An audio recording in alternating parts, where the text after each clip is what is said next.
ইউনূস সরকার কি দেশে শরিয়া আইন চালু করছে? বাংলাদেশে ইউনূস সরকার, এই সরকারটা কার? এই সরকার কি কোনো একটা দলের, কোনো একটা গোষ্ঠীর বিগত ফ্যাসিবাদী শাসন উচ্ছেদের যে আন্দোলন হয়েছে, গণ অভ্যুত্থান হয়েছে, সেখানে তো আমরা দেখেছি, সারা বিশ্ববাসী দেখেছে, বাংলাদেশের সকল রাজনৈতিক দল সক্রিয়ভাবে অংশগ্রহণ করেছে। সবচাইতে বেশি জীবন দিচ্ছে বিএনপির ছেলেপেলে, আর এদেশের শ্রমিক থেকে শুরু করে সাধারণ মানুষ, ছাত্র সবাই জীবনদান করছে। ঢাকা বিশ্ববিদ্যালয়ের একজনও জীবন দিতে দেয় নাই।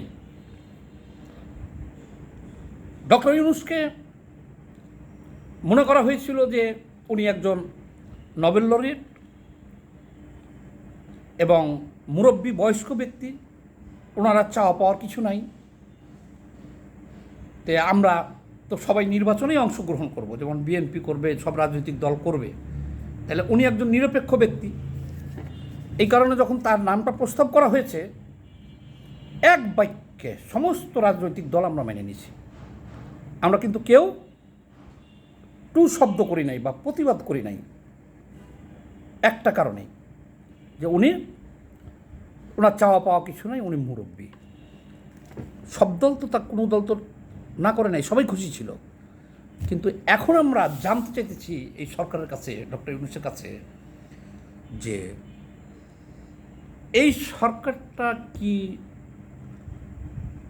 1971 সালের পরাজিত শক্তি জামায়াত, শিবির, রাজাকার, আলবদর, আল শামস, এদের সরকার? এক নম্বর কথা। নাকি আরও যারা পীর পয়গম্বররা আছে, যেমন চরমোনাই, আরও যারা আছে, হেফাজত ইসলাম,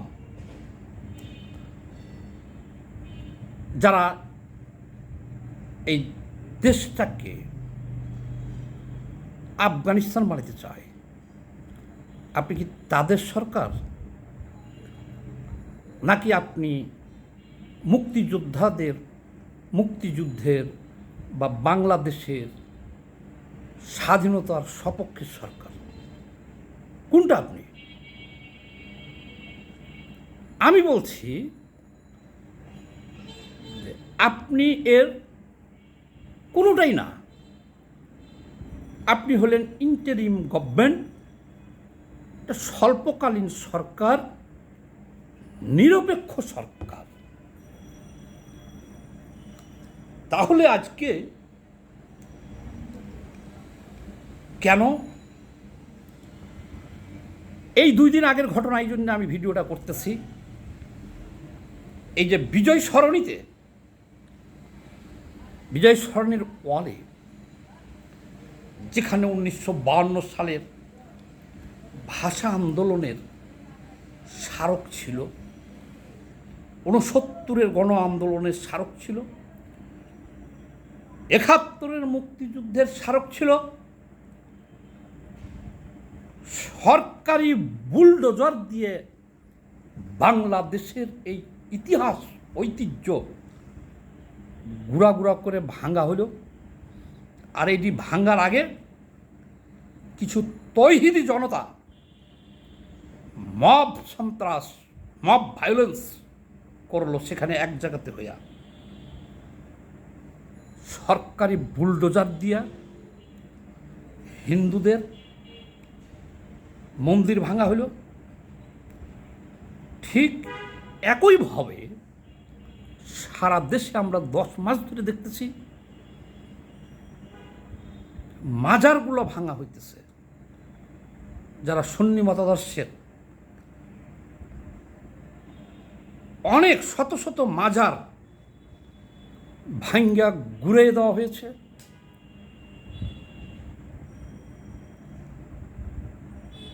আপনি যেটা বলছিলেন যে রিসেট বাটনের টাপ দিয়া কি 71 মুছে ফেলে দিতে চান, আপনি তো 71 মুছে ফেলবেন এটা বলেন নাই। কী বলছিলেন ওটা এখনও আমরা বুঝি নাই।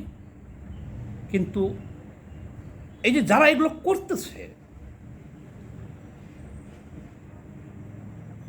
হিন্দুদের মন্দির ভাঙা, হিন্দুদের ওপর নির্যাতন, কেউ নাকি ধর্মের অবমাননা করতেছে, সেই অজুহাতে তাদেরকে মারধর, ধর্মীয় অবমাননার একটা অজুহাত তুলে দেশে মব সন্ত্রাস চালাইতেছে। যত ধরনের মুক্তিযুদ্ধের ইতিহাস ঐতিহ্য সারা দেশে ছিল, ধারাবাহিকভাবে সেগুলো ভাঙচুর করা হইতেছে। 52 ভাষা শহীদদের উদ্দেশ্যে নির্মিত শহীদ মিনার বহু জায়গাতে ভেঙে ফেলা হয়েছে। এই এরা কারা? আপনি কি এদের কারো বিচার করেছেন? এক জায়গাতে হচ্ছে তৌহিদি জনতা হইয়া আপনার প্রেস সেক্রেটারি বলছে যে এরা হলো, এদেরকে মব বলা যাবে না, এরা হলো প্রেশার গ্রুপ। প্রেশার গ্রুপ তো হলো রাজনৈতিক দলগুলো, তারা সরকারকে প্রেশার দেয়। তারা ভাঙচুর করে না, মারধর করে না, আগুন জ্বালায় না, হত্যা করে না, চাঁদা নেয় না। প্রেশার গ্রুপের কি এগুলো কাজ? শহীদ মিনার ভাঙ্গা, মাজার ভাঙ্গা, ভায়োলেন্স করা, মুক্তিযুদ্ধের স্মৃতি সব ভাঙিয়ে দেওয়া, এগুলো কি প্রেশার গ্রুপ? আমরা তো সুস্পষ্টভাবে দেখতেছি যে এই শক্তিটা হচ্ছে পাকিস্তানপন্থী 1971 সালের পরাজিত শক্তি। আপনি এদেরকে আশকারা দিচ্ছেন। আমরা দেখতেছি নারীদেরকে ঘরে ঢুকানোর চেষ্টা করা হইতেছে। যারা নারীদেরকে নির্যাতন করতেছে তাদেরকে পরের দিন ফুলের মালা দিয়ে বরণ করে নেওয়া হইতেছে। আমরা দেখতেছি দেশে একটা শরিয়া আইন চালু হয়ে গেছে। আপনি এদের একটা লোকের বিরুদ্ধে ব্যবস্থা নিছেন। তা আপনি যদি ব্যবস্থা নিতে না পারবেন, কেন আপনার হাতে সেনাবাহিনী আছে, সেনাবাহিনী মাঠে ম্যাজিস্ট্রেসি পাওয়ার নিয়ে আছে, কারণ আপনি চাইলেই তো সব হয়, বন্ধ হয়ে যায়। হ্যাঁ, আপনার চাওয়াটা বুঝি, আপনার চাওয়াটা আমরা দেরিতে হলেও বুঝতে পারছি যে আপনি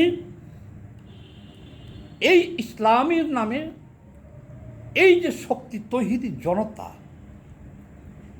এইটিকে আপনি রেডি করতেছেন, এটিকে আপনি হাতে রাখতেছেন। আর এনসিপি নামে যে দলটা আছে, আপনি বলছিলেন যে আপনার নিয়োগকর্তা তারা, এটা লজ্জার কথা, তাদেরকে আপনি অবাধ স্বাধীনতা দিয়েছেন, লুটপাট, মব, রাহাজানি সব কিছু করার লাইসেন্স দিয়ে দিচ্ছেন। আর আপনার যেগুলো কাজ না, আপনি যদি এগুলো কন্ট্রোল করতে পারবেন না, তাহলে আপনি 2 মাস 3 মাসের মধ্যে নির্বাচন দিয়ে চলে গেলেন না কেন? আপনি নাটক করেন কেন যে আমি পদত্যাগ করব? আপনি পদত্যাগ করলে আপনাকে কে ঠেকায়? আপনি পদত্যাগ করে যান না কেন?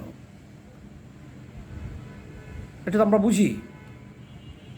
করিডোর দেওয়া আপনার কাজ না, সেন্ট মার্টিন দ্বীপ দেওয়া আপনার কাজ না, বন্দর দেওয়া আপনার কাজ না।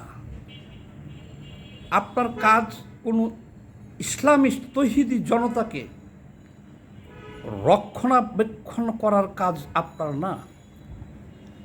আপনার কাজ একটা অবাধ, নিরপেক্ষ, সুষ্ঠু নির্বাচন, সেনাবাহিনী সহ সকল প্রশাসনকে ব্যবহার করে দিয়া ক্ষমতা হস্তান্তর করা। কিন্তু আমরা বুঝি আপনি চাইতেছেন যে কোনো একটা প্যাচ লাগাইয়ে দিয়া আজীবন ক্ষমতায় থাকার একটা স্বপ্ন দেখতেছেন। আমি বলে যাই, এই স্বপ্নটা আপনার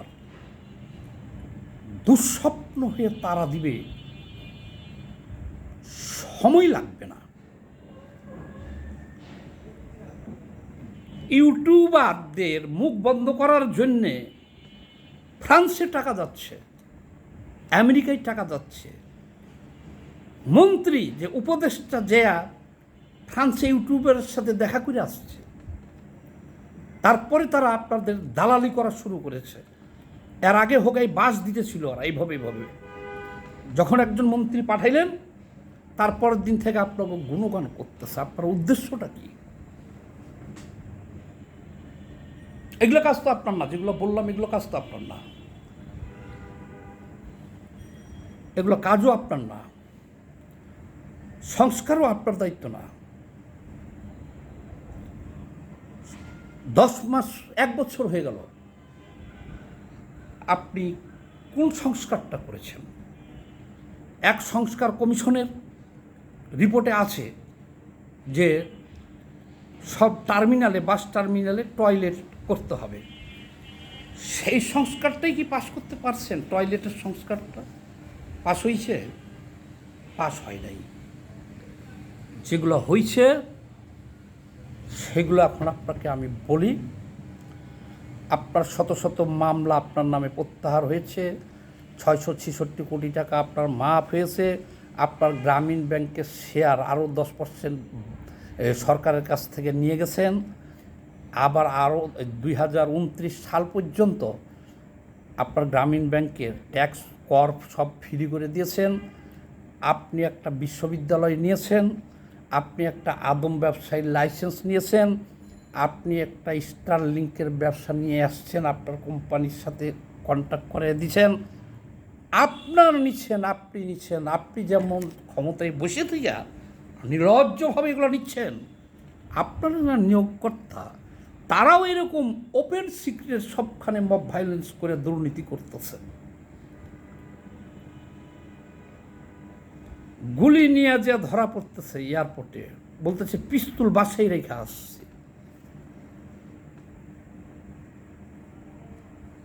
তাহলে 1 বছর পূর্তি হলো আজকে। আপনি ভাষণ দিয়েছেন যে ঘটা করে এটা পালন করতে হবে। পালন করেন, কিন্তু সতর্ক করে দিতেছি যে এই তৌহিদি জনতা যেগুলো সৃষ্টি করছেন, করে রাখছেন, এ তো আগের সরকারের চাইতে ব্যাপকভাবে তো দেখতেছেন যে তদবির বাণিজ্য হইতেছে, লুটপাট হইতেছে, নিয়োগ বাণিজ্য হইতেছে, মব ভায়োলেন্স হইতেছে। আপনি এদেরকে আশকারা দিতেছেন, দিয়ে আপনি আপনার কাজগুলো করতেছেন। শেখ হাসিনার এই দেশে কোটি কোটি, 5 কোটি 7 কোটি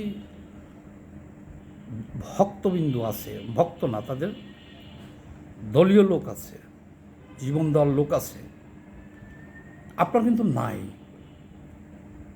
কাজেই সেও যদি চলে যেতে পারে, পালিয়ে যেতে পারে শেখ হাসিনা দল বলে, এবং আপনি তাকে নিষিদ্ধ করছেন, তাইলে আপনার যা কিছু করেছেন আর যে আমলনামা দেখাইতেছেন, এই আমলনামার জন্যে আপনার পরিণতির কথা ভেবে দেখছেন? মানুষ ইতিহাস থেকে শিক্ষা নেয় না। তো যাই হোক, আমার এই ভিডিওটা বেশি বেশি করে শেয়ার দিবেন, যাতে ডক্টর ইউনূস দেখে এবং সারা বাংলাদেশে ছড়িয়ে পড়ে। এক ভয়েস অফ ফ্যাক্টের আমার যারা শ্রোতা বন্ধু আছেন ইউটিউব চ্যানেলে, তাদেরকে সবাইকে অভিনন্দন আমার সাথে থাকার জন্য, এটা দেখার জন্যে। আর আমার আরেকটা চ্যানেল ওই যে আছে আব্দুস সামাদ সুজন, ওইটা একটু সবাই শেয়ার করে দিয়েন। আব্দুস সামাদ সুজন যে চ্যানেলটা আছে, সবাই একটু শেয়ার করে দিয়েন ওটা। আর ফেসবুকে যারা দেখবেন সবাই এটা শেয়ার করে দিয়েন। সবাই ভালো থাকবেন, ধন্যবাদ।